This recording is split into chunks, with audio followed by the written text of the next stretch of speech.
যে স্ট্রাকচারগুলো আমরা পড়লাম সেগুলো হচ্ছে জাস্ট কিছু হচ্ছে স্পেসিফিক ফাংশনের জন্য ইউজ করা হতো, যেরকম আমরা ইনিয়াক দেখেছিলাম যে ইনিয়াক কি করতো, যে ওয়ারের টাইমে যে ইয়াটা ছিল, ইনস্ট্রুমেন্ট বা যে যন্ত্রপাতিগুলো ছিল, অস্ত্রশস্ত্র ছিল, এগুলো কাউন্টের জন্য ইউজ করতো। কিন্তু পরবর্তীতে তারা চিন্তা করলো যে এটাকে কমার্শিয়ালি কিভাবে লঞ্চ করা যায়, কমার্শিয়ালি কিভাবে জিনিসটাকে নিয়ে আসা যায়। তো এটার জন্য তারা আরো অনেক গবেষণা শুরু করলো। তো গবেষণা করার পরে তারা হচ্ছে ইউনিভ্যাক আই এই নামের হচ্ছে তারা আরেক ধরনের কম্পিউটার তারা নিয়ে আসলো বাজারে। তো এটা হচ্ছে 1950-র দিকে তারা নিয়ে আসে।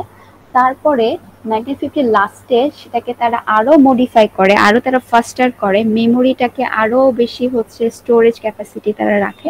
রাখার পরে তারা হচ্ছে ইউনিভ্যাক 2 যেটা, সেটাকে নিয়ে আসে। তার মানে দেখা যাচ্ছে যে হচ্ছে আস্তে আস্তে আস্তে আস্তে কিন্তু জিনিসটা কিন্তু ডেভেলপ হচ্ছে, তাই না? সামনে যে আমরা আরো দেখবো যে জিনিসটা আসলে কিভাবে আরো চেঞ্জ হয়ে যায়, রেজিস্টার আসার পরে তো সেটা তো আরো বেশি চেঞ্জ হয়ে যায়। আচ্ছা, এর মাঝে আরেকটা কোম্পানি, সেটা হচ্ছে আইবিএম। হ্যাঁ, আইবিএম তারা কি করে, তারা হচ্ছে পাঞ্চ কার্ড প্রসেসিং ইকুইপমেন্টটা নিয়ে আসে। পাঞ্চ কার্ড প্রসেসিং ইকুইপমেন্ট হচ্ছে ইনপুট আকারে যখন আমি কোনো একটা ইনফরমেশনকে দিব, তো এখন কিন্তু আমরা কি করছি, আমরা যখন কার্ড পাঞ্চ করি সেখানে কিন্তু এই মেকানিজমটা আসলে ফলো করা হয় যে ওরা কি করতো, পাঞ্চ কার্ড বলতে সেখানে দেখা যাচ্ছে যে এক ধরনের একটা কাগজ থাকতো, কাগজের উপরে কিছু বিট লেখা 0 1 2 এরকম করে কিছু ডিজিট লেখা থাকতো। তুমি যে ডিজিটটাকে হচ্ছে ইউটিলাইজ করতে চাচ্ছ সেখানে পাঞ্চ থাকবে। তো তুমি কম্পিউটারের ইনপুট সেকশনে সেই কাগজটাকে তুমি যখন দিয়ে দিবে তখন সেটা কি করবে, কম্পিউটারের ভিতরে ইনপুট আকারে সেটা নিয়ে নেওয়া হবে। তো আইবিএম হচ্ছে এই যেই মেকানিজমটা আসলে ফলো করতে, তারা ফলো করে তাদের যে কম্পিউটারগুলো, সেই কম্পিউটারগুলো থেকে তারা একটা সায়েন্টিফিক ক্যালকুলেশনেরও ব্যবস্থা করতে পারতো। আগে কি করতো, শুধু যোগ বিয়োগ গুণ ভাগ করতে পারতো, কিন্তু সায়েন্টিফিক যে ক্যালকুলেশনগুলো আমরা এখন যেটা সায়েন্টিফিক ক্যালকুলেটর ইউজ করি, যেই জন্য ইউজ করি আর কি, তো তখন এই ফার্স্ট কনসেপ্ট আসলে সায়েন্টিফিক ক্যালকুলেশনের যে কনসেপ্টটা সেটা হচ্ছে এই আইবিএম এ নিয়ে আসে এই পাঁচ কার্ড প্রসেসিং এর মাধ্যমে। তো তারা হচ্ছে 701 ভার্সনটা ফার্স্টে নিয়ে আসে, তারপরে 1955-এ 702 ভার্সনটা নিয়ে আসে, তারপরে আস্তে আস্তে আস্তে আস্তে 700 থেকে 7000 সিরিজ তারা নিয়ে আসে। এরকম তারা আস্তে আস্তে কিন্তু ডেভেলপ করতেই থাকে, তারা বসে নেয়, তারা একটা একটা মাইলস্টোন তারা অ্যাচিভ করেছে, তারা বসে নেয়, তারা আরো এটাকে কিভাবে ডেভেলপ করা যায় সেটা তারা চিন্তা করতে, এবং তারপরে আস্তে আস্তে করে তাদের ভার্সনও কিন্তু চেঞ্জ হতে থাকে। তো এখন কিন্তু আমরা বর্তমানেও দেখতে পাচ্ছি যে এখন যে কম্পিউটার গুলো আছে এখানেও কিন্তু কিছু কিছু চেঞ্জ হচ্ছে, আস্তে আস্তে করে চেঞ্জ হতে হতে কিন্তু আরো আমরা এক্সপেক্ট করতেছি যে 30 ইয়ার্স পরে আরো ভালো কিছু আমরা পাবো, আরো সুপার কম্পিউটার। এখন যে সুপার কম্পিউটার আছে কিন্তু সেটা কিন্তু অনেক ভাস্ট আকারে আছে, অনেক বড় আকারে আছে। তো আমরা এক্সপেক্ট করবো যে হচ্ছে সুপার কম্পিউটার গুলো আমরা একটা টাইম ইউজ করতে পারবো। আচ্ছা, তো ট্রানজিস্টর যখন থেকে আসে, তখন এই যে কম্পিউটারের চেহারা, কম্পিউটারের যে রূপ সেটা একেবারেই চেঞ্জ হয়ে যায়।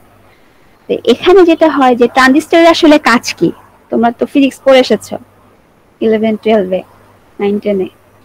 অ্যামপ্লিফাই করা, অ্যামপ্লিফাই করলে তাহলে দেখা যায় যে হচ্ছে যে আমার পাওয়ার, আমি কি পাওয়ারটাকেও কি সিগন্যালটাকে কোনোভাবে হচ্ছে ম্যানিপুলেট করে পাওয়ারটাকে কি অ্যামপ্লিফাই করতে পারি, বেশি পাওয়ারে ট্রান্সফার করতে পারি। তো তখন আগে যেটা ভ্যাকিউম টিউব করতো, ভ্যাকিউম টিউবের মাধ্যমে যখন আমাকে পাওয়ার সাপ্লাই দিতে হতো, আমরা ইনিয়াকে দেখেছি 18,000 ভ্যাকিউম টিউব ইউজ করা হতো, হিউজ হিউজ। কিন্তু এই ভ্যাকিউম টিউবের জন্য কিন্তু স্ট্রাকচারটা আরো বড়। তো ওই ভ্যাকিউম টিউবকে সরিয়ে এই ট্রানজিস্টর কিন্তু প্রেস করে নেয়। এটা ভ্যাকিউম টিউবের থেকে ছোট, এবং ছোট এটার যে র ম্যাটেরিয়ালস গুলো আছে এগুলো অনেক চিপ ছিল। এটা বানানোর জন্য আমাদের যে কস্টিংটা ছিল, কস্টিংটাও কিন্তু অনেক কম হতো। এছাড়াও ভ্যাকিউম টিউবে অনেক বেশি হিট ইভলভ হতো।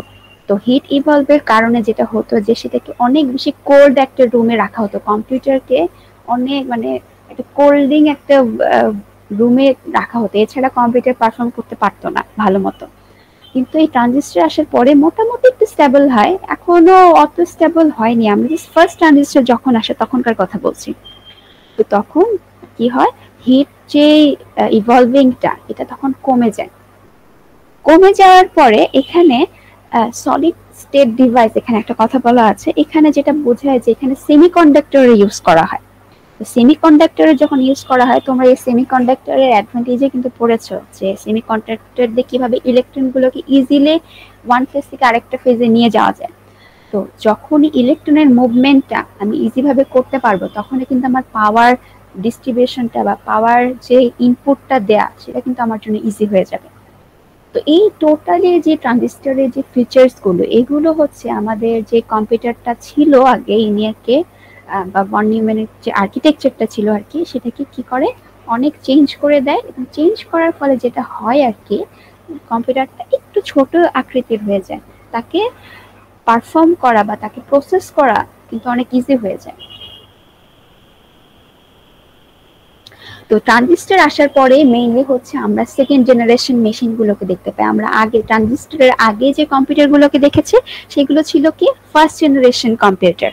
ফার্স্ট জেনারেশন ভ্যাকিউম টিউব দিয়ে যেগুলো ইউজ করা হতো আর কি, সেগুলোকে আমরা বলবো ফার্স্ট জেনারেশন কম্পিউটার। এখন ট্রানজিস্টর আসার পরে যেগুলো হয় সেটাকে আমরা বলবো হচ্ছে সেকেন্ড জেনারেশন কম্পিউটার। আচ্ছা, তো যেটা বলছিলাম যে ট্রানজিস্টর আসার পরে আর কি আমরা সেকেন্ড জেনারেশন যে মেশিন গুলো সেগুলো দেখতে পাই। যে আইবিএম 7000 সিরিজ যেটা, সেটা হচ্ছে এই ট্রানজিস্টর ইউজ করে কিন্তু তাদের যে কম্পিউটার সিস্টেমটা আছে সেটাকে ডেভেলপ করে। বিএসইউ একটা কোম্পানি ছিল, তাদের 1957 এর একটা মডেল, সেই মডেলটাকেও কিন্তু তারা ট্রানজিস্টর ইউজ করে তারা ডেভেলপ করে। এরপরে ধরো যে ট্রানজিস্টর আসলো, কিন্তু ট্রানজিস্টরও কিন্তু তখন আমরা এখন যে ট্রানজিস্টর গুলো দেখি আর কি, তো সেরকম কিন্তু ছিল না। সেখানেও কিছু ল্যাকিংস ছিল, সেটাও ট্রানজিস্টর ছোট ছিল ভ্যাকিউম টিউবের চাইতে, কিন্তু অতটাও ছোট ছিল না। কিন্তু যখন মাইক্রো ইলেকট্রনিক্সের যে কনসেপ্টটা যখন ফিজিক্সে আসে, তখন কিন্তু এই জিনিসটা আরো অনেক চেঞ্জ হয়ে যায়। ট্রানজিস্টর গুলোকে কিন্তু আরো কম্প্যাক্ট কিভাবে করা যায়, আরো কিভাবে ছোট করা যায়, এই কনসেপ্টটা কিন্তু তাদের মাথায় চলে আসে। তখন তারা কি করে, গেট ইউজ করে। তারা লজিক গেটের কনসেপ্টটা কিন্তু মাইক্রো ইলেকট্রনিক্স যখন আসে তখন থেকে কিন্তু আসে। তারা মেমোরি সেল ইন্টার কানেকশনের জন্য যা যা দরকার আছে সব জায়গায় মাইক্রো ইলেকট্রনিক্স তারা নিয়ে আসে। এই কারণে দেখা যায় যে হচ্ছে আগে তো কিছু পরিমাণ ছোট হয়েছে, এখন মাইক্রো ইলেকট্রনিক্স আসার পরে জিনিসটা তারা আরো ছোট হয়ে যায়, আরো ছোট করে বানিয়ে ফেলতে সক্ষম হয়।